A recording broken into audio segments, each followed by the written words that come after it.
நேற்று வெளியான இறுதி தீர்ப்பு பொன்முடி மட்டுமல்ல, திராவிட முன்னேற்ற கழகத்திற்கு மிகப்பெரிய மரண அடியாக விழுந்துள்ளது. திராவிட முன்னேற்ற கழகம் அல்ல, இனி திருட்டு திராவிட முன்னேற்ற கழகம் என்றும் இணையதளத்தில் சவுக்கு சங்கர் அவர்கள் முக்கியமான பதிவையும் செய்திருக்கிறார். மேலும் திராவிட முன்னேற்ற கழகம் இனி அந்த தொகுதியில் போட்டியிடவே முடியாது என்றும் தற்பொழுது தகவல்கள் வெளியாகி இருக்கிறது. வாங்க என்ன தகவல் என்பதை இந்த வீடியோவில் முழுமையாக தெளிவாக பார்ப்பதற்கு முன்பாக நமது சேனலுக்கு மறக்காம ஒரு லைக் மற்றும் சப்ஸ்கிரைப் பண்ணிருங்க.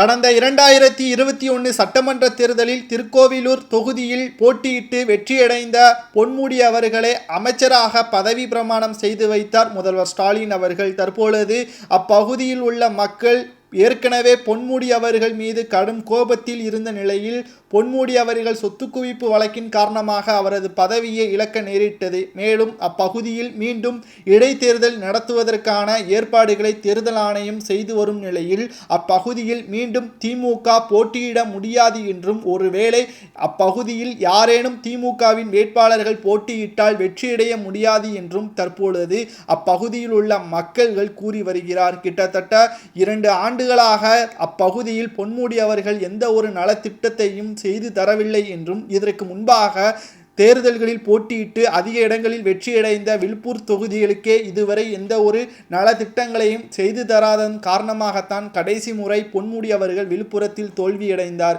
மேலும் விழுப்புரத்தில் தோல்வியடைந்ததை மீண்டும் உறுதிப்படுத்தும் விதமாகத்தான் 2021 சட்டமன்ற தேர்தலில் திருக்கோவிலூர் தொகுதியை கேட்டு அப்பகுதியில் உள்ள மக்களிடம் பிரச்சாரத்தில் மேற்கொண்டு நான் உங்கள் தொகுதியை மிக பிரமாண்டமாக மாற்றுவேன் என்று வாய்க்கூசாமல் பொய்களையும் கூறி தற்பொழுது அப்பகுதியில் வெற்றியும் அடைந்தார். ஆனால் தற்பொழுது 2 ஆண்டுகள் முடிவடைந்த நிலையிலும் இதுவரை அப்பகுதி மக்களுக்கு எந்த ஒரு நலத்திட்டங்களையும் செய்யாத காரணத்தினால் இனி திராவிட முன்னேற்ற கழகம் எங்கள் தொகுதியில் போட்டியிட்டால் தோல்வியில்தான் முடியும் என்றும் அப்பகுதி மக்கள் பொன்முடி அவர்களின் தீர்ப்பிற்கு பிறகு கூறியுள்ளனர். இன்னும் 2 வாரத்திற்குள் தேர்தல் ஆணையமானது திருக்கோவிலூர் தொகுதியில் இடைத்தேர்தல் நடத்த உள்ளதாக தகவல் ஒன்று இன்று காலை வெளியிட்டிருக்கிறது.